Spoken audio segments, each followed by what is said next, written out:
میرا گمان ہے واللہ عالم، میں نے کہا تھا ان باتوں میں اختلاف کی گنجائش ہے، یہ کوئی میں قرآن و حدیث کی روح سے نہیں کہہ رہا ہوں، لیکن جو میرا مشاہدہ ہے افغانستان کی تقسیم ہو جائے گی، پختون حصہ جو ہے پاکستان کے ساتھ ملے گا، اور یہ یہاں پر وادی سندھ جس کو اقبال نے کہا ہے کارواں زیں وادی دور و دراز آیت بروں، اس جہاں پر خلافت علی منہاج النبوہ کا نظام قائم ہوگا اور یہاں سے فوجیں چلیں گی، نمبر ایک۔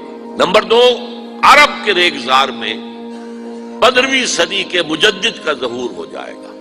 مہدی کو ہم مانتے ہیں مجدد، شیعہ مانتے ہیں 12ویں امام جو چھپے ہوئے، ان کے امام معصوم جو ہے 12، ان میں سے آخری جو ہے وہ چھپے ہوئے ہیں غار میں 1200 برس سے، اور وہ ظاہر ہوں گے، یہ ان کا عقیدہ ہے، ہمارا نہیں ہے۔ ہم سمجھتے ہیں جیسے ہر صدی میں اللہ مجدد بھیجتا رہا، اسی طریقے سے میرے گمان میں 15ویں صدی کے مجدد جو ہے وہ حضرت مہدی ہوں، ان کی حکومت جا کر یہ فوج قائم کرے گی، عربوں میں دم نہیں ہوگا، وہ اپنی عیاشیوں کی وجہ سے بالکل کھوکھلے ہو چکے، دولت کی فراوانی اور عیاشی۔ یہ بھی سننے میں آتا ہے دروغ برگردن راوی کہ اگر کوئی فوجی قافلہ ان کا چل رہا ہوتا ہے تو وہ بجائے ٹرکوں میں بیٹھنے کے وہ اپنی کاروں میں بیٹھ کے ساتھ ساتھ چلتے ہیں، وہ ٹرک خالی چل رہے ہوتے ہیں، ٹرک کی سختی جو ہے، سخت سیٹ جو ہے برداشت کرنا ان کے بس کا روگ نہیں ہے۔ یعطون للمہدی، یعنی سلطان ہو اس کی حکومت کو مستحکم کریں گے۔ پھر حضرت مہدی کی طرف سے شروع ہوگا معاملہ جہاد، اور یہ سارا جو ملک چھوٹ ہم مسلمانوں کے ہاتھ سے نکل گئے تھے یہ واپس لے گیا۔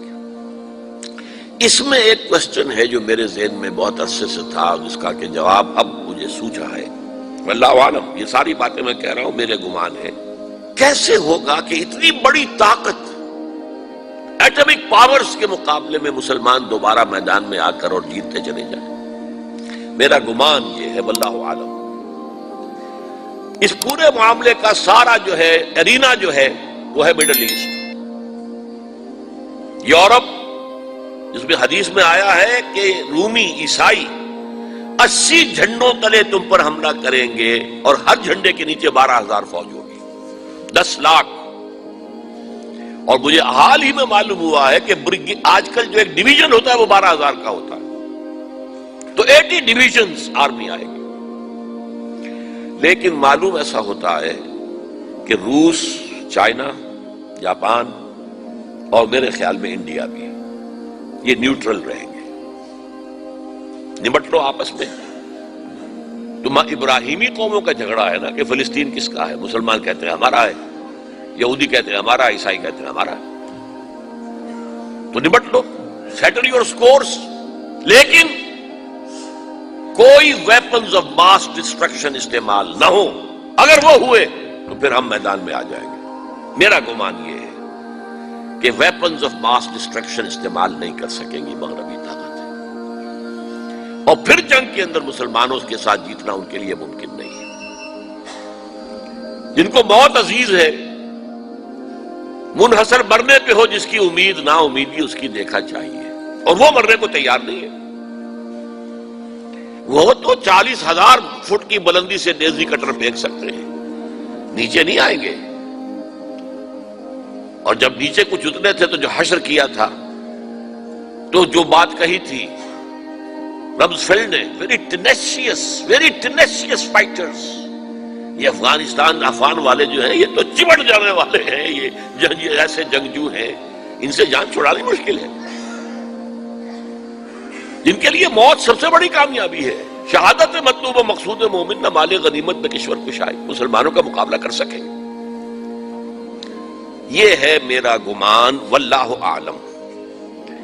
بہرحال پہلا مرحلہ کسی اجمی ملک میں جو میرے نزدیک پاکستان اور افغانستان پہ مشتمل ہوگا، خلافت کا نظام پہلے آئے گا، پھر یہاں سے فوجیں چلیں گی، حضرت مہدی کی حکومت قائم ہوگی، پھر وہ حضرت مہدی جو ہے وہ جہاد کریں گے، قتال کریں گے، اور اس قتال کے آخری مرحلے پر حضرت عیسیٰ علیہ السلام بھی نازل ہو جائیں گے،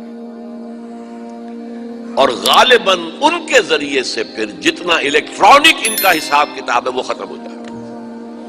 حضور نے فرمایا ان کی آنکھوں میں ایسی تاثیر ہوگی، جہاں تک نگاہ جائے گی یہودی پگھل جائیں گے، کوئی بہت بڑا لیزر ہوگا، اور ظاہر بات ہے کہ ان کے یہ ہتھیار جو ہیں ان کا مقابلہ تو مسلمان نہیں کر سکتے، اور نہ ابھی آپ کو 100 برس بھی یہ سوچ سکتے ہیں کہ کوئی مسلمان ملک اتنی ترقی کر سکتا ہے کہ ان کے مقابلے میں پہنچ جائے ان ہتھیاروں کے معاملے میں۔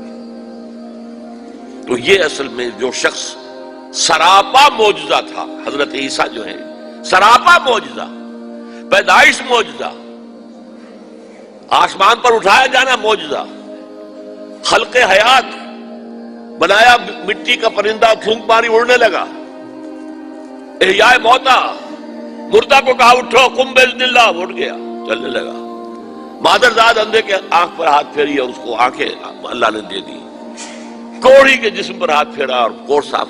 اس سے بڑے معجزے تو کسی کو دیے ہی نہیں گئے، سراپا معجزہ۔ وہی آ کر آخری جو بھی ہوگا معاملہ، اس کے اندر حضرت عیسیٰ کی معجزاتی شخصیت جو ہے در حقیقت وہ فیصلہ کن ہوگی۔ میرے نزدیک یہ ہیں وہ چیزیں جس کی بنا پر میں سمجھتا ہوں کہ حالات جو ہیں جدھر جا رہے ہیں، حضرت عیسیٰ کے آنے کے بعد 2 نتیجے نکلیں گے۔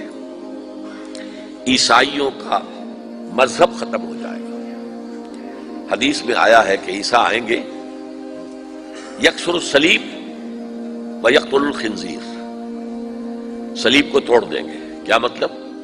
کہاں تم صلیب اٹھائے پھر رہے ہو؟ میں صلیب دیا ہی نہیں گیا، یہ سب تمہارا ایک من گھڑت قصہ ہے، مجھے تو اللہ نے پہلے اٹھا لیا تھا۔ وما قتلوہ وما صلبوہ، صلیب ہی پر کھڑی ہوئی ہے عیسائیت ساری کی ساری، اور خنزیر کو قتل کر دی۔ خنزیر تم نے کیسے حلال کر دیا اپنے لیے؟ کبھی اسلامی شریعت کے اندر موسیٰ کی شریعت میں حرام تھا، وہی موسیٰ کی شریعت میں تمہیں دے کر گیا تھا۔ Don't think I have come to destroy law, یہ لا تم پر نافذ رہے گا۔ گویا کہ عیسائی مذہب ختم ہو کر اسلام میں منتخب ہو جائے گا، یہودی ایک ایک ختم کر دیا جائے گا۔ یہودی کیوں اس انجام کے مستحق ہیں؟ اللہ کا پرانا قاعدہ چلا آ رہا ہے، جس قوم کی طرف کسی رسول کو بھیجا، اگر قوم نے بحیثیت مجموعی رسول کا انکار کیا وہ ہلاک کر دی گئی۔ قوم نوح ہلاک ہوئی یا نہیں؟ قوم ہود، عاد ہلاک ہوئی یا نہیں؟ قوم سمود جن کی طرف حضرت صالح بھیجے گئے، قوم شعیب، عمورہ اور صدوم کی بستیاں، آل فرعون، یہودیوں کی طرف حضرت عیسیٰ کو رسول بنا کر بھیجا گیا تھا، انہوں نے رد کر دیا، محمد رسول اللہ کو رد کر دیا صلی اللہ علیہ وسلم۔ یہ اس سزا کے مستحق ہو چکے ہیں، لیکن وہ سزا ان کا رسول ہی ان کو آ کر دے گا، اسی لیے انہیں اٹھا لیا گیا، ایک پوز آ گیا ہے۔